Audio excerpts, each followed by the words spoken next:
मेरी wife harmony sect की sect leader है और मेरे डैड एक सुपर विलेन है।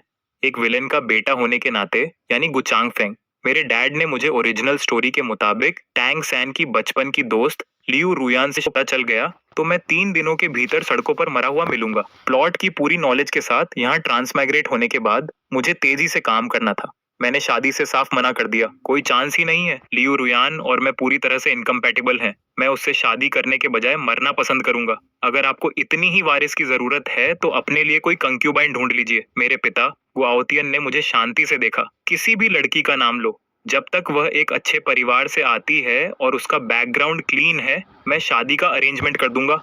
मेरे दिमाग में एक प्लान आया। यह मेरे लिए सेफ खेलने और कुछ टाइम खरीदने का मौका था। अपनी मुस्कान को छुपाते हुए मैंने अपने पिता के बगल में खड़ी महिला, जो मेरी हाफ सिस्टर थी, की तरफ इशारा किया और जानबूझकर अपनी आवाज उठाई। मुझे गु किंग्युए पसंद है। उसकी शादी मुझसे करवा दीजिए।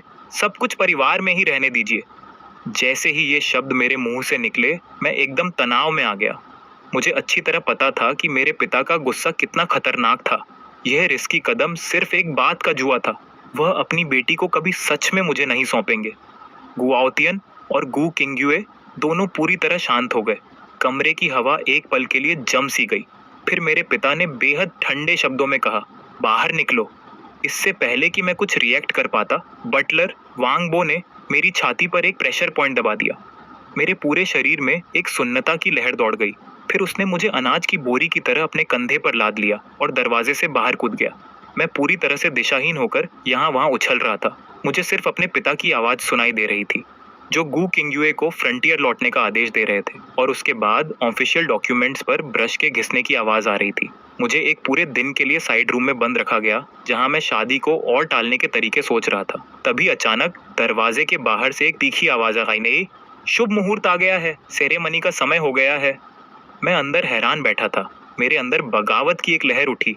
मैं गुआओतियन के प्लान्स को बिगाड़ना चाहता था, लेकिन अगले ही सेकंड मेरे निचले पेट में एक अजीब सी जलन और गर्मी महसूस हुई। मेरा दिल बैठ गया। मेरे पिता ने अपनी बात मनवाने के लिए गंदी चालों का इस्तेमाल किया था, बस वही पाने के लिए जो वो चाहते थे। ठीक उसी पल बेडरूम का दरवाजा धीरे से खुला और दरवाजे पर एक ग्रेसफुल परछाई दिखाई दी। लियू रुयान कुछ देर से दरवाजे पर खड़ी थी। जब कोई उसका वेलकम करने नहीं आया तो उसने अपने सिर से घूंघट उठाया, मुझे एक खाली और एक्सप्रेशनलेस लुक दिया, फिर सीधे बेड की तरफ बढ़ी और चादर के अंदर चली गई। मैंने एक गहरी सांस ली। मेरे दिमाग में एक तूफान चल रहा था। तभी मेरे पीछे चादर के नीचे से एक तिरस्कार भरी हंसी की आवाज आई, तुम अंदर आ रहे हो या नहीं? ये सब पहले ही हो चुका है, अब नाटक बंद करो। मैं जानता था कि इससे बचने का कोई रास्ता नहीं था। मैं अब टैंग सैन का दुश्मन बन चुका था। इसीलिए मैं बेड पर चढ़ गया और एक कैजुअल टोन में बात शुरू करने की कोशिश की। लियू रुयान, हमें एक दूसरे को देखे काफी समय हो गया है। लियू रुयान ने नफरत से अपनी भौहें सिकोड़ी, पलटी मारी और मेरी तरफ अपनी पीठ कर ली, मुझे पूरी तरह से इग्नोर करते हुए। अचानक मेरी आंखों के सामने चमकीले सुनहरे शब्दों की एक लाइन दिखाई दी, फेथ हीरोइन लियू रुयान के साथ शेयरिंग स्पिरिचुअल एनर्जी +19। मेरे दिमाग में कुछ क्लिक हुआ। अब सब कुछ समझ में आ रहा था।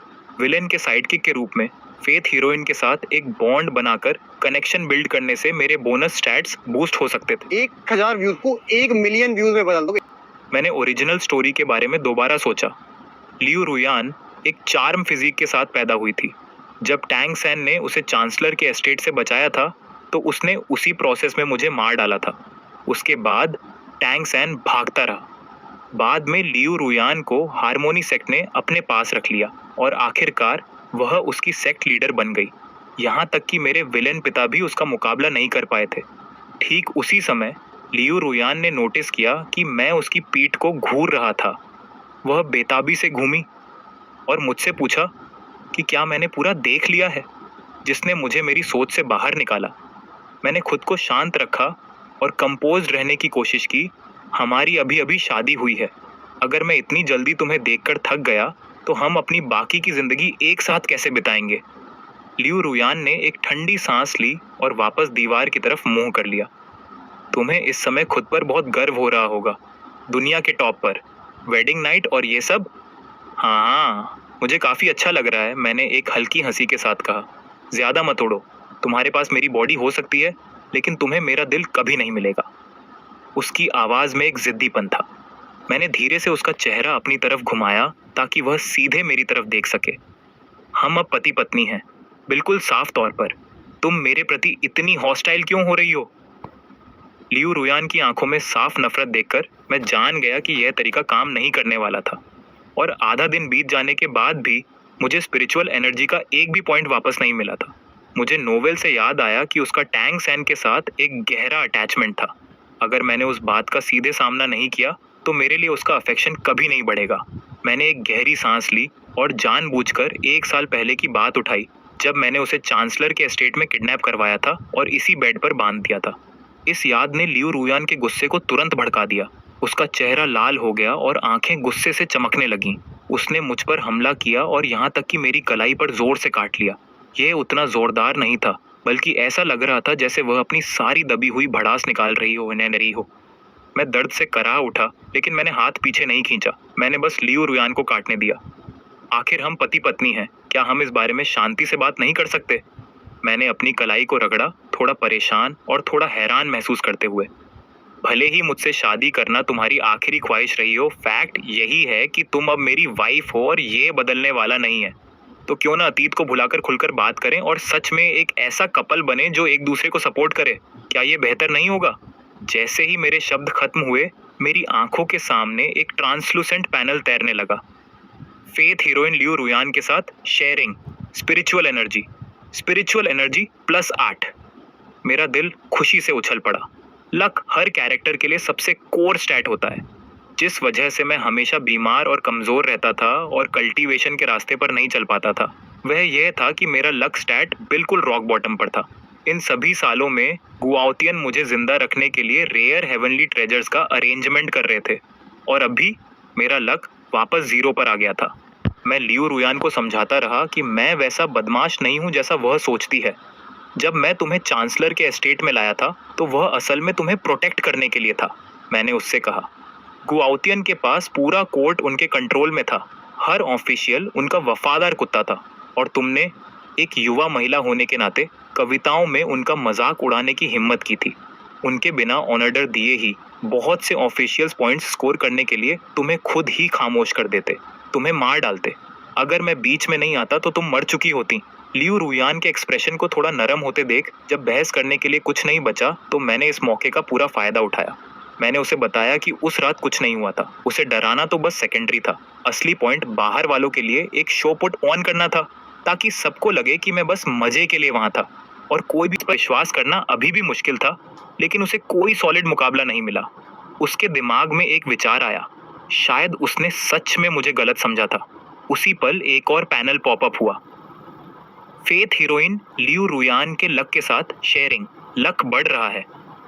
जैसे ही मेरी स्पिरिचुअल एनर्जी पॉजिटिव नंबर्स में पहुंची, जीवन शक्ति की एक ऐसी लहर जो मैंने पहले कभी महसूस नहीं की थी, मेरे पूरे शरीर में दौड़ गई।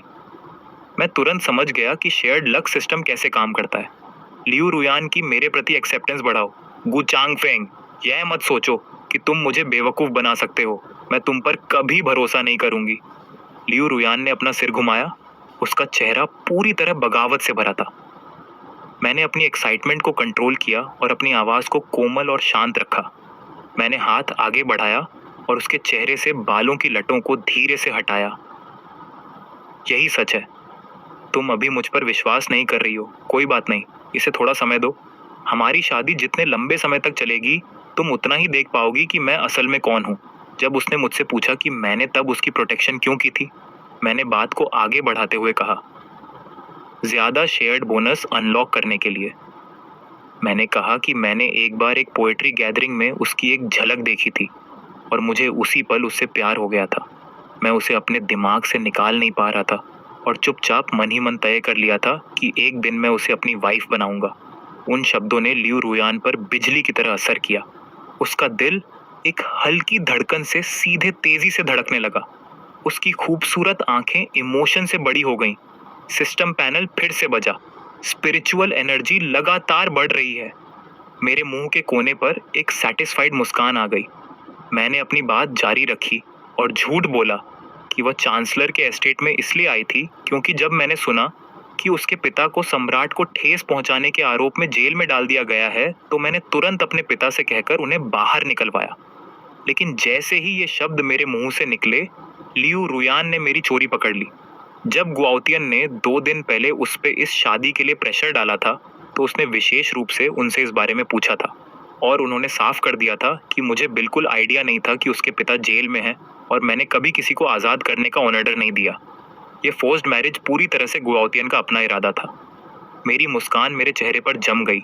मैंने मन ही मन सोचा, मैंने सब बिगाड़ दिया। लियू रुयान का गुस्सा बढ़ गया। उसने मुझ पर इस पूरे समय झूठ बोलने का आरोप लगाया। कहा कि मैं उसे बीमार महसूस कराता हूँ और मैं बिल्कुल गुसाउतियन जैसा ही हूँ, उसी थाली के चट्टे बट्टे। मैंने जल्दी से उसका मुंह बंद कर दिया और अपनी आवाज़ धीमी करके उसे वार्न किया, मेरे बारे में जितना चाहे बकवास कर लो, लेकिन मेरे पिता के पीछे जाने की हिम्मत मत करना। उसकी पूरी फैमिली अभी भी मिनिस्ट्री ऑफ जस्टिस की जेल में बैठी हुई थी। अगर वह चाहती है कि वे सुरक्षित बाहर आएं, तो उसे अपनी जुबान पर कंट्रोल रखना होगा। टेंशन को कम करने के लिए मैंने उसके बालों को सहलाने के लिए हाथ बढ़ाया, लेकिन लियू रुयान ने मेरे हाथ को जोर से पीछे धकेल दिया और कहा, मुझसे दूर रहो।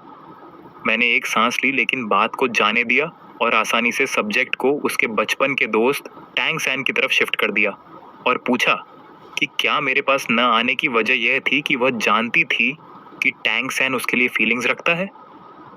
लियू रुयान के मुंह से अनजाने में निकल गया, तुम्हें ब्रदर टैंग सैन के बारे में कैसे पता?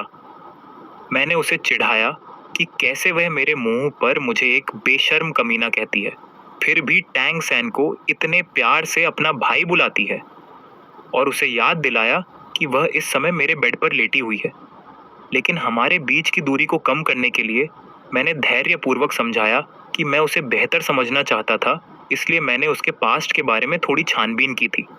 लियू रुयान ने मेरे शब्दों में छिपी जलन के संकेत को पकड़ लिया और उसके अंदर एक अजीब सी फीलिंग उठी, यहाँ तक कि मिठास का एक छोटा सा एहसास भी हुआ।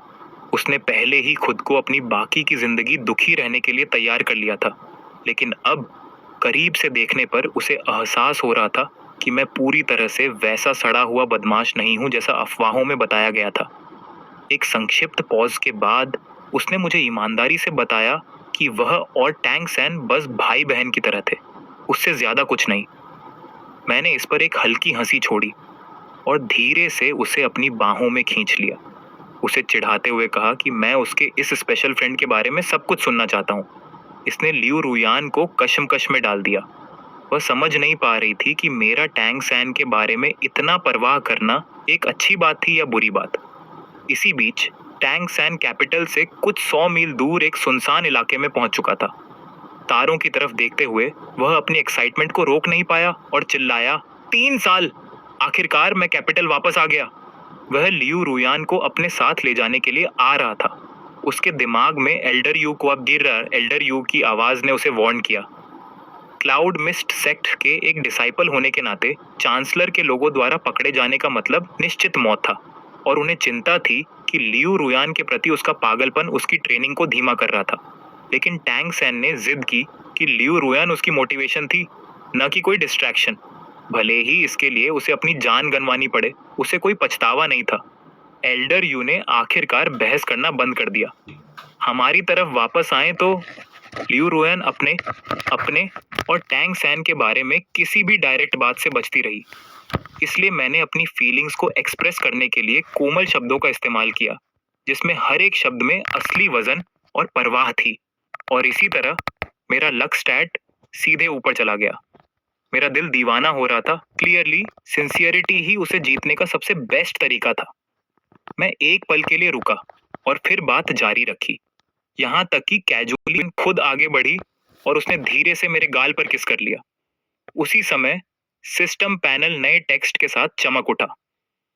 फेथ हीरोइन लियू रुयन के साथ sharing spiritual energy, innate charm physique acquisition progress 1%, 2%, 3%। मैंने जल्दी ही इसका कारण समझ लिया। मैं शायद उसके लक के सभी 19 पॉइंट्स पहले ही शेयर कर चुका था, और अब उसके अफेक्शन को और बढ़ाकर मैं उसकी स्पेशल फिजिक को एब्जॉर्ब करना शुरू कर सकता था। नोवेल में लियू रुयान अपनी इनेट चार्म फिजिक के जरिए बिल्कुल एब्सोल्यूट पीक पर पहुंची थी।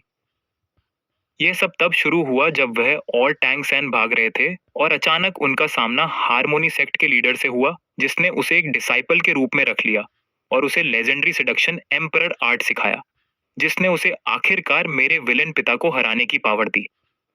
मैं एक आदमी था, जरूर, लेकिन मैंने सोचा कि इस तरह की एबिलिटी अभी भी मुश्किल सिचुएशन से बाहर निकलने और लोगों को अपनी तरफ अट्रैक्ट करने में काम आ सकती है। यह एक विलेन के बेटे की इमेज में बिल्कुल फिट बैठती थी। लियू रुयान के इस तरह अचानक पहला कदम उठाने के बाद मैं एक भी पल बर्बाद नहीं करने वाला था। मैंने धीरे से अपना हाथ उठाया, उसके गाल को थामा और उसी तरह रिस्पॉन्ड किया। मुझे नहीं पता कि कितना समय बीत गया। लियू रुयान ने लाल चेहरे के साथ पूछा कि क्या मैं सेटिस्फाइड हूँ, लेकिन innate charm physique progress bar अभी तक 100% पर नहीं पहुंचा था, तो जाहिर है कि मैं अभी रुका नहीं था। मैंने हल्के से उसकी ठुड्डी को ऊपर उठाया और पूछा कि क्या वह सच में मुझे इतनी बुरी तरह सेटिस्फाई करना चाहती है। लियू रुयान ने शांत रहने की कोशिश की और प्रॉमिस करने का ऑफर दिया कि वह टैंग सैन से फिर कभी नहीं मिलेगी। बस मुझसे टैंग सैन का नाम न लेने के लिए कहा। मैं एक टैंग सैन से कोई जलन भी नहीं थी। आखिरकार मुझे पूरी स्टोरी पता थी। एक साथ बड़े होने के बावजूद उन दोनों के बीच कभी कोई रोमांटिक इन्वॉल्वमेंट नहीं था। ये टैंग सैन के वन साइड क्रश से ज्यादा कुछ नहीं था। मुझे टैंग सैन की मुश्किल बैक स्टोरी साफ याद थी। जब वह 9 साल का था, तब तक उसके दोनों पेरेंट्स जा चुके थे। वह लियू रुयान के पिता लियू चांगकिंग के पास गया, जिन्होंने उसे अपने बेटे की तरह पाला।